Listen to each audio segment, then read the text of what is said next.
나의 힘이 되시는 여호와 하나님, 2022년 한 해도 주님의 그 크신 팔로 우리를 안으사 여기까지 인도하셨음을 고백합니다. 앞이 막힌 것 같은 상황에 어찌할 수 없어서 엎드릴 때마다 주님은 우리의 기도를 들으셨습니다.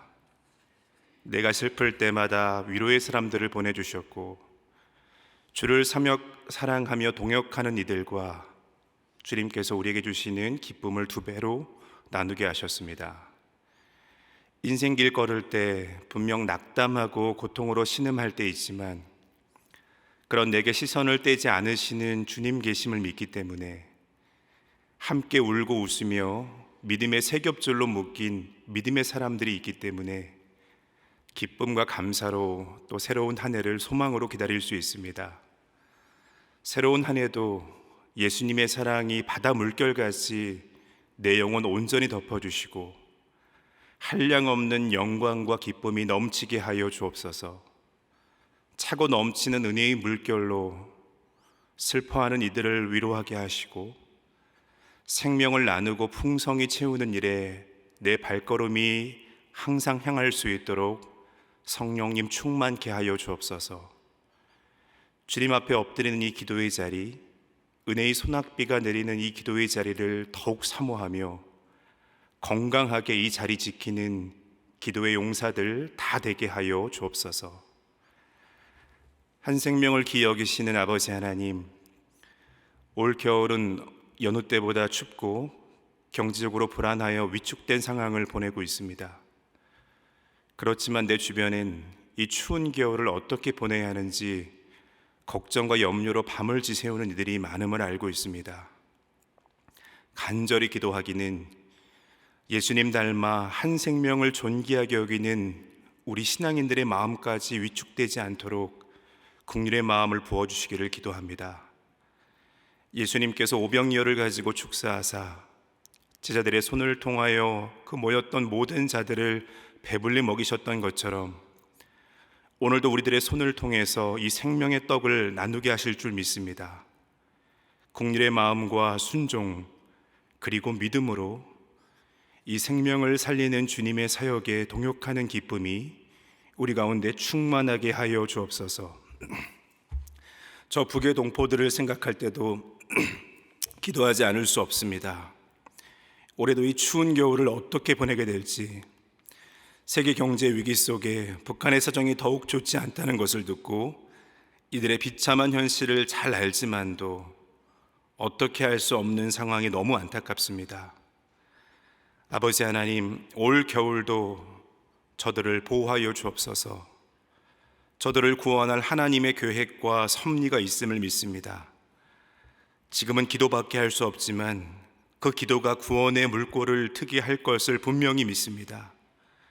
남의 일이라고 생각하지 않게 하시고 그 아픔에 동참하며 우리에게 주신 이 풍요가 흘러갈 수 있는 길에 적극 우리가 마음을 열고 함께 할 수 있도록 도와주시옵소서. 온 세계 위정자들을 위하여 기도합니다. 자국의 이익을 위해서 이들이 결정할 수밖에 없는 그 현실을 잘 압니다.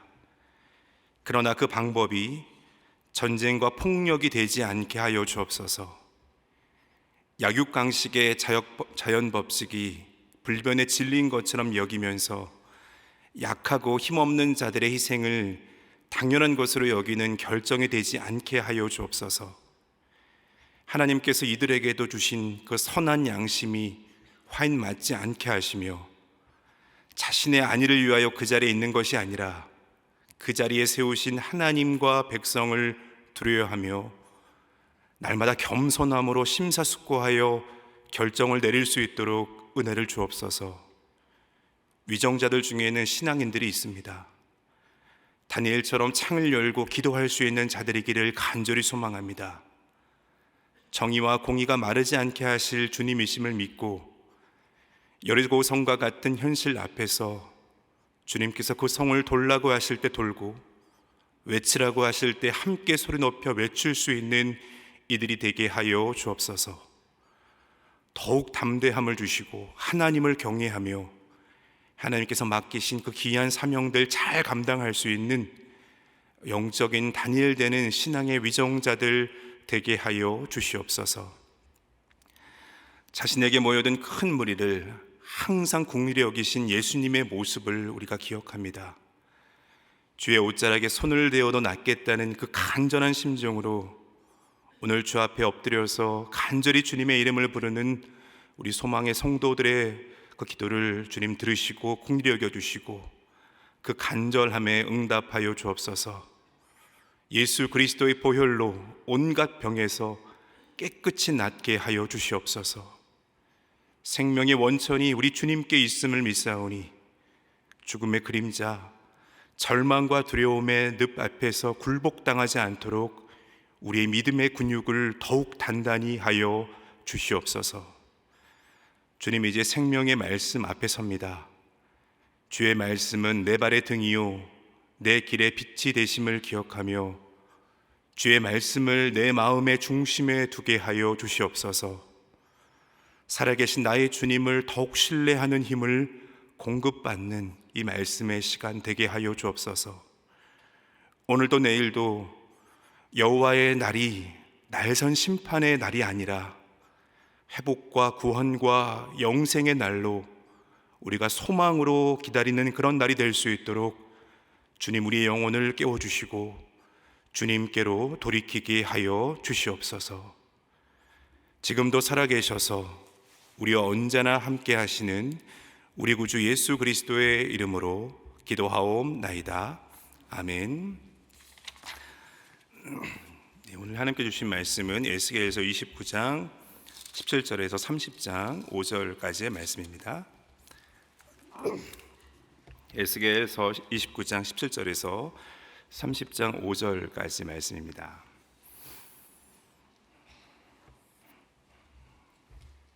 말씀을 함께 봉독하도록 하겠습니다. 27째 해 첫째 달 초하루에 여호와의 말씀이 내게 임하여 이르시되 인자야, 바벨론의 느부갓네살 왕이 그의 군대로 두로를 치게 할 때에 크게 수고하여 모든 머리털이 무질어졌고 모든 어깨가 벗겨졌으나 그와 군대가 그 수고한 대가를 두로에서 얻지 못하였느니라. 그러므로 주 여호와께서 이같이 말씀하셨느니라. 내가 애굽 땅을 바벨론의 느부갓네살 왕에게 넘기리니 그가 무리를 잡아가며 물건을 노력하며 빼앗아 갈 것이라. 이것이 그 군대의 보상이 되리라. 그들의 수고는 나를 위하여 함인즉 그 대가로 내가 애굽 땅을 그에게 주었느니라. 주 여호와의 말씀이니라. 그날에 나는 이스라엘 족속에게 한 뿔이 돋아나게 하고 나는 또 내가 그들 가운데에서 입을 열게 하리니 내가 여호와인 줄을 그들이 알리라. 또 여호와의 말씀이 내게 임하여 이르시되 인자야, 너는 예언하여 이르라. 주 여호와께서 이와 같이 말씀하시되 너희는 통곡하며 이르기를 슬프다 이날이여 하라. 그날이 가깝도다. 여호와의 날이 가깝도다. 구림의 날일 것이요 여러 나라들의 때이리로다. 애굽에 칼이 임할 것이라. 애굽에서 죽임당한 자들이 엎드려질 때에 구스에 심한 근심이 있을 것이며 애굽의 무리가 잡혀가며 그 터가 헐릴 것이요 구스와 봇과 룻과 모든 섞인 백성과 국가 및 동맹한 땅의 백성들이 그들과 함께 칼에 엎드려지리라. 아멘. 29장 오늘 이제 17절 말씀부터 보는데요. 29장 1절의 말씀에 보면 여호와의 말씀이 에스겔에게 임하여 애굽의 심판을 받게 될 것이다 라고 예언하게 하셨습니다. 에스겔을 통해서요. 그리고 오늘 17절의 말씀부터 다시 여호와의 말씀이 에스겔에게 임했습니다. 이 바벨론의 느부갓네살이 애굽을 정복할 것이다 라는 그러한 선포였습니다. 그런데 다시 이 에스겔에게 여호와의 말씀이 임한 사이에 그 시간의 공백이 있습니다. 이 공백은 17년의 그런 공백입니다. 우리가 이 시간 앞에서 두 가지를 생각해 볼 수 있겠습니다. 애굽을 향한 이 1절 말씀의 예언 이후에 27년의 시간이 흘렀다는 것은요, 에스겔에게 있어서는 기다림의 그런 시간이었습니다. 하나님께서 에스겔을 통해서 전하라 하셔서 선포했는데 27년간 그런 조짐이 없었다는 것입니다. 예언이 정말 그 말씀대로 실현되는 것인가? 이 적지 않은 시간 속에서 그 예언을 한 자나 또 예언을 받은 자나 의구심이 들 수 있는 그런 시간이었습니다. 사실 여러분, 믿음이라는 것은 그렇습니다. 히브리서 11장에 있는 말씀에 보면 믿음의 사람들에 대해서 이렇게 말하지 않습니까? 노아는 아직 보이지 않는 일에 경고하심을 받아서 방주를 준비하였다라고 그렇게 말씀하고 있습니다. 홍수로 심판을 하신다 하셨고, 그래서 방주를 준비하는데 수많은 시간이 흘렀고, 이 묵묵히 하나님 말씀에 따라서 방주를 준비하는 그 노아를 우리가 생각할 수 있습니다. 하나님은 노아에게 말씀하셨고, 그 말씀을 묵묵히 붙들고 순종으로 나아가는 것이, 그것이 믿음이라는 것입니다. 왜 노아라고 흔들리지 않았겠습니까? 흔들렸다가도 다시 이 선포된 말씀을 붙들고 묵묵히 그 자리를 지키는 것이 바로 믿음이다 라고 우리에게 말해주는 것 같습니다. 또 이 사이에 17년의 공백이 주는 다른 의미는요, 이게 하나님의 기다림이라는 것입니다. 애굽에 지금 하나님의 심판이 선포되었습니다. 그리고 17년의 시간이 이들에게 주어졌다라는 것입니다. 노아를 통해서 홍수의 심판이 선포되고, 그래서 그 노아가 방주를 짓는 그 수많은 시간 동안 어쩌면 그 심판이 지연된 것은 하나님께서 당시에도 이들을 기다리셨다라는 것입니다. 그들이 그 방주를 보면서 깨닫게 되기를, 방주를 보면서 그 화인 맞은 양심이 다시 살아나기를 하나님께서 기다리셨다라는 것입니다. 여러분, 오늘 말씀 속에서 이 애굽에게도 마찬가지 아니겠습니까? 애굽에게도 지금 17년의 시간을 주셨습니다. 하지만 애굽이 그것을 깨닫지 못하고 망했다라는 것입니다. 이들에게는 말씀을 깨달을 지혜도 없고, 또 영적인 귀와 또 눈이 그들에게 없었기 때문에 이 하나님의 어쩌면 이 애타는 기다림을 이들이 헛된 것으로 그렇게 만들어 버렸다는 것입니다. 사랑하는 여러분, 이 새벽뿐만 아니라 하나님께서는 매 순간 저와 여러분들을 향해서 말씀을 주십니다. 이 말씀을 주시는 이유는 말씀을 듣고 깨달으라고 우리에게 말씀을 주십니다. 매 순간에 저와 여러분들을 부르셔서 이 말씀 앞에 우리를 놓게 하신 것, 이것이 여러분 하나님의 우리를 향한 기회이신 줄 여러분들이 믿어야 합니다.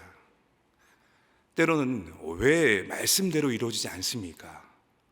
왜 악인이 형통하도록 그대로 두십니까? 왜 하나님 침묵하십니까? 우리가 하나님 앞에 물을 수도 있고요, 우리가 흔들릴 수 있습니다. 우리 신앙의 우리 선배들에게도 저는 분명 이러한 시간들이 그들에게 있었다라고 생각합니다. 그러나 여러분, 때는 우리의 영역이 아니고 이 때는 하나님의 영역입니다. 하지만 그 때는 분명히 오늘 말씀처럼 분명히 올 것입니다. 그 기다림이 불신앙으로 전락하지 않기를 간절히 기도합니다. 우리가 삶을 살아가면서 흔들려도 또 거꾸려져도 하나님께서 우리를 다시 이 하나님의 말씀 앞에 저와 여러분들 다시 놓게 하실 때, 그때마다 깨닫는 은혜가, 또 영적인 귀와 눈이 열리는 그런 은혜가 있기를 주님의 이름으로 간절히 소망합니다. 에스겔을 통해서 이렇게 예언하게 하시고 또 이렇게 말씀을 선포하게 하셨는데요, 이 에스겔을 통해서 예언하게 하시고 선포하게 하신 이 애굽에 대한 심판을 이 애굽 사람들이 듣지 않고 무시했던 이유가 있습니다. 이것은 이스라엘 백성들조차 생각해 보지 않았던 그런 일이었기 때문입니다. 왜냐하면 당대 애굽은 절대 강자였기 때문입니다. 여러분, 애굽은 문명의 발상지 아닙니까? 나일강을 통해서 천혜의 비옥한 그런 지대였습니다. 또 입지 조건도 참 좋아서 어느 누구도 쉽게 공격할 수 없는 그러한 곳이 바로 애굽이었습니다. 여러분, 창세기 말씀에 보면 가나안 땅에 기근이 생겼을 때 아브라함도 그렇고 이삭도 다 여러분 어디로 가려고 했습니까? 바로 이 애굽으로 이들도 내려가려고 했습니다. 애굽이야말로 영원한 안전지대다라고 생각을 했기 때문입니다. 그래서 이스라엘은 틈만 나면 애굽으로 내려가서 애굽을 의지하려고 했습니다. 하나님께서는 그런 이스라엘을 향해서 애굽을 의지하지 말라고, 애굽으로 돌아가려고 하지 말라고 끊임없이 말씀 속에서 경고하는 그런 모습들을 또 우리가 볼 수 있습니다. 그런데 그런 애굽이 지금 심판을 받아서 망하게 된다라는 것입니다. 그것도 이 바벨론의 느부갓네살에 의해서 망하게 된다는 것인데요, 당시 애굽에 비하면 이 바벨론은 그냥 신흥 강자 정도였습니다. 또 오늘 18절 말씀부터 보면 느부갓네살이 두로와 전쟁을 하느라 얼마나 극심히 고생했는지에 대한 부분들을 잘 묘사해 주고 있죠. 크게 이들이 수고해서 머리털이 다 무질어졌고, 또 두로를 공격하라고 또 이렇게 토성을 쌓느라 병사들의 그 모든 어깨가 다 벗어졌다라는 것입니다. 쉽지 않은 상황이었죠. 그런데 그런 바벨론이 연이어서 이 강성 애굽을 치게 된다라는 것입니다. 어느 누구도 의심치 않는, 아무도 생각하지 않고 있는 그 애굽이 망하게 된다라는 거예요. 20절 말씀을 보면 바벨론의 손에 이처럼 애굽을 넘긴 것은 무엇이라고 여러분 말하고 있습니까? 바벨론의 손에 애굽을 넘긴 건 하나님께서 그렇게 하신 것이다 라고 말씀하고 있습니다. 절대 무너질 수 없다라고 여겼던 그 애굽이 이렇게 패망하였습니다. 마음만 먹으면 정말 모든 것을 할 수 있을 거라고 여겼던 그 애굽이 이렇게 무너져 버렸습니다. 여러분, 여기서 우리가 이 말씀 가운데 깨닫게 되는 것이 여러분 무엇입니까? 여러분, 하나님 앞에 절대라는 것은 없습니다. 하나님께서 지금도 마음만 먹으면 이 모든 것들을 다 무너뜨릴 수 있습니다. 여러분, 저와 여러분들의 이 신앙은요, 이 전능하신 하나님 앞에 매 순간 우리가 서는 것입니다. 하나님 앞에서 끊임없이 나의 존재를 하나님 앞에서 보는 것입니다. 이 무한하신 하나님 앞에 내가 얼마나 작은 존재인지, 그런 나를 위해서 이 생명을 내놓으시는 그 하나님의 모습, 그 하나님의 마음을 깊이 우리가 보는 것입니다. 여러분, 애굽에게는 그러한 깨달음이 없었습니다. 하지만 저와 여러분들에게는 이 말씀을 통해서 하나님께서 우리에게 그 깨달음을 주고 계십니다. 그것이 여러분 은혜 아니겠습니까? 날마다 말씀 앞에서 깨닫게 되는 그 은혜를 붙들며 살아가시길 바랍니다. 이어서 30장 1절의 말씀을 보겠습니다. 하나님의 말씀이 30장 1절 말씀을 보면 에스겔에게 다시 주어졌습니다. 이번엔 애굽 주변에 그 애굽과 연합하고 있는 그런 나라들에게 주는 그런 말씀이에요. 애굽 주변의 나라들에는 애굽과의 그 동맹국들이 당시에 어마어마하게 그렇게 많았습니다. 여러분, 왜 그랬겠습니까? 애굽이 절대 망할 수 없다라고 그 동맹국들도 다 그렇게 생각했기 때문입니다. 그 애굽의 우산 아래에 있으면 우리도 태평성대 할 수 있다라고 그렇게 생각했다라는 거예요. 우리도 삶을 살아가다 보면 가끔은 이 인맥을 자랑할 때가 있지 않습니까? 내가 누구를 안다, 이렇게 자랑할 때 있지 않습니까? 그렇게 허세를 부릴 때도 있습니다. 어쩌면 하나님께서는 지금 이 말씀으로 그런 그 허세, 그 인맥의 실체를 우리에게 밝혀주고 있습니다. 여러분, 날마다 이 하나님의 말씀이 저와 여러분들에게 임하면 여러분들, 저와 여러분들이 어떻게 해야 합니까? 우리는 하나님의 말씀이 임할 때마다 반응해야 합니다. 여러분, 말씀은 절대 우리에게 참고사항이 될 수 없습니다. 말씀은 나에게 하나하나 나의 삶을 바꿔주시려는 하나님의 계획이다라는 것을 우리가 이 말씀을 대할 때 알아야 한다는 것입니다. 오늘 이 말씀이 그 옛날에 애굽에 대한 말씀만이 아니고 오늘 이 말씀이 바로 저와 여러분들에게 임한 말씀인 줄 알아야 한다는 것입니다. 그렇게 오늘 우리가 이 말씀을 대할 때 내가 바로 이 에스겔, 내가 바로 이 애굽이 되어야 한다는 거예요. 교만과 아집 속에서 시퍼런 이 하나님의 말씀의 칼이 우리에게 들어와야 한다는 것입니다. 30장 2절 말씀에 보면 하나님께서 에스겔을 향해서 예언하여 이르라 라고 말씀하고 있어요. 여러분, 예언이라고 하는 것은요, 어쩌면 끓어오르는 하나님의 마음입니다. 여러분, 왜 하나님의 마음이 끓어오르겠습니까? 그 하나님의 마음 속에 불이 있기 때문에 끓어오르는 것입니다. 그것을 잘 보여주는 것이 바로 이 예언입니다. 예언이라고 하는 것은 앞날의 일뿐만이 아니라 지금 하나님의 마음 속에 지금 무엇이 있는가, 그것을 잘 보여주고 있는 것이 바로 이 예언입니다. 이어서 주 여호와께서 2절 말씀에 보면 이와 같이 말씀하셨다라고 하면서 그들을 향해서 너희는 통곡하라 라고 말씀하고 있습니다. 여기서 이 통곡은 회개의 어떤 의미이기도 하지만 여기서 쓰여진 이 의미는 회개의 의미가 아닙니다. 지금 이들에게는 회개의 여지가 없습니다. 이것은 단지 탄식하고 또 고통하는 그런 모습입니다. 당시에 이 절대 강자였던 애굽은요, 사실 고통이 뭔지를 몰랐습니다.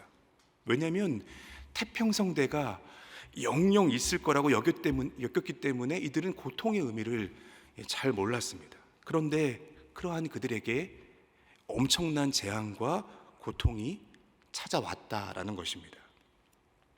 2절의 말씀 속에서 이 슬프다라고 고백하고 있는데, 슬프다에 해당하는 히브리어 하흐는 고통에 찬 탄식 소리를 묘사하는 그런 의성어입니다. 이 말은 구약 성경 전체 본문에서 단 한 번밖에 사용되지 않는 그런 의성어라고 합니다.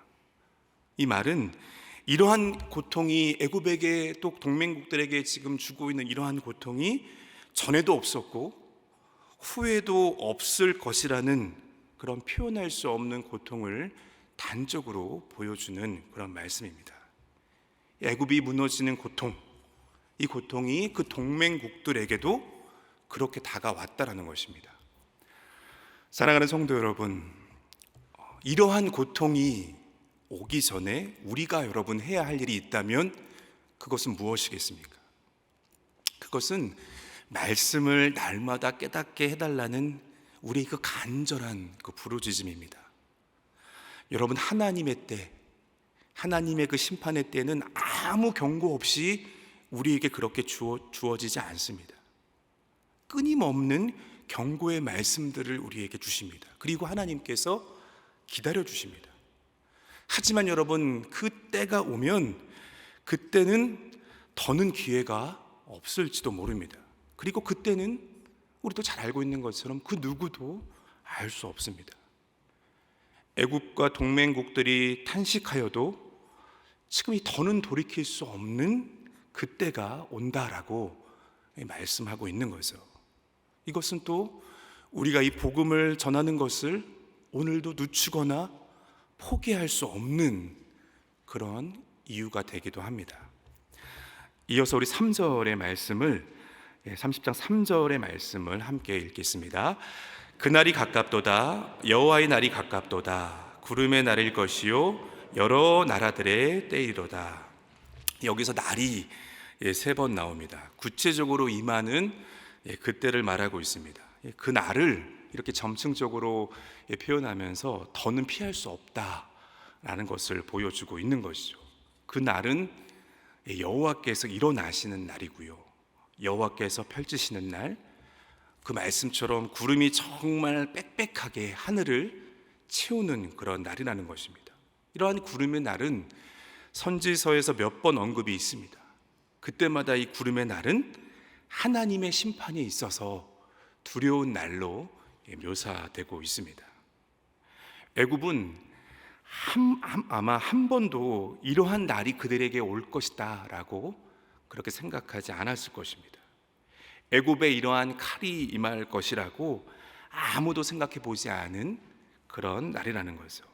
당시 풍요와 또 이 전쟁이 없는 그런 애굽이었기 때문에 그 애굽에 이처럼 예상하지 못했던 고통이 찾아와서 정말 견딜 수 없는 시간이 그들에게 올 것이다 라는 그런 말씀입니다.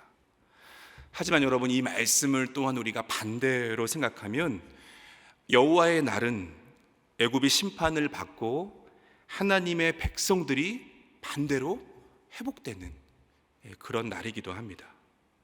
오늘 말씀에 그 날이 가깝도다. 이 하나님의 말씀 앞에, 이 예언의 말씀 앞에, 선지자의 말 앞에 하나님 말씀에 우리가 두려움이 가득함이 아니라 우리가 요한계시록 마지막 말씀처럼 아멘, 주 예수여 오시옵소서 라고 그렇게 주님 앞에 답할 수 있는 저와 여러분들 다 되셨으면 좋겠습니다.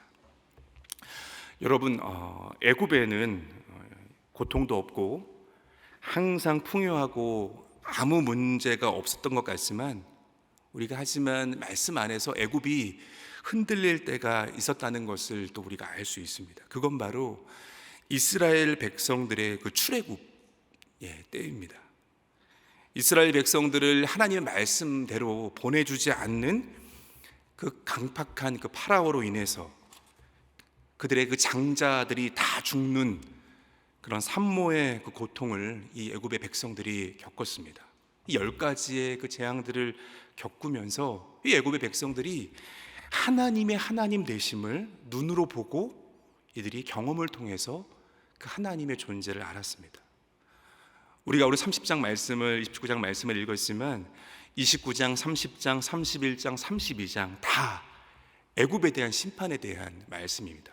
왜 하나님께서 이렇게 4장에 걸쳐서 애굽을 이렇게 초토화시키는가? 어떤 목사님이 이렇게 말씀하시더라고요.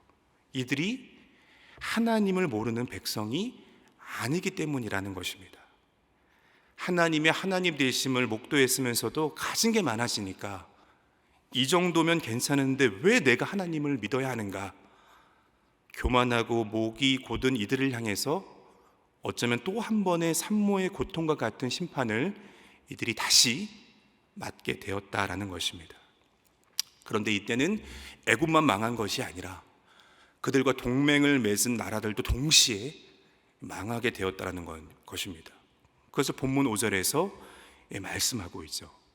이들이 애굽을 철통같이 믿었다가 함께 처절하게 그렇게 망하게 된다라는 것입니다.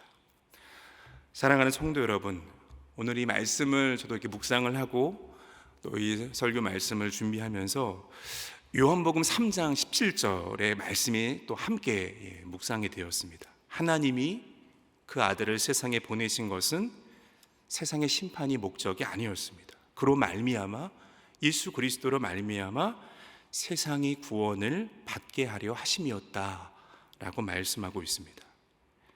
애굽과 지금 그 동맹국들이 이처럼 오늘 말씀처럼 고통의 심판을 받지만 그러나 하나님의 마음은 애꿎는 그 구원에 있다는 것을 또 요한복음 3장 10절의 말씀을 함께 묵상하면서 오히려 그 말씀을 더 많이 묵상하게 되었습니다. 오늘 말씀 속에서 이 하나님의 애끓는 그 마음을 여러분들도 더 깊이 묵상하면서 하나님 앞에 우리가 먼저 온전히 서고 말씀을 깨닫고 또 말씀 앞에 우리의 귀와 또 눈을 열어서 이 시대에도 말씀을 들어야 할 자들에게 이 말씀이 들리게 하는 그런 복음의 통로되는 저와 여러분들의 삶이기를 주님의 이름으로 소망하고 간절히 기도합니다. 이 시간 함께 주의 기도를 드리겠습니다. 하늘에 계신 우리 아버지, 아버지의 이름을 거룩하게 하시며 아버지의 나라가 오게 하시며 아버지의 뜻이 하늘에서와 같이 땅에서도 이루어지게 하소서. 오늘 우리에게 일용할 양식을 주시고 우리가 우리에게 잘못한 사람을 용서하여 준 것 같이 우리의 죄를 용서하여 주시고 우리를 시험에 빠지지 않게 하시고 악에서 구하소서. 나라와 권능과 영광이 영원히 아버지의 것입니다. 아멘.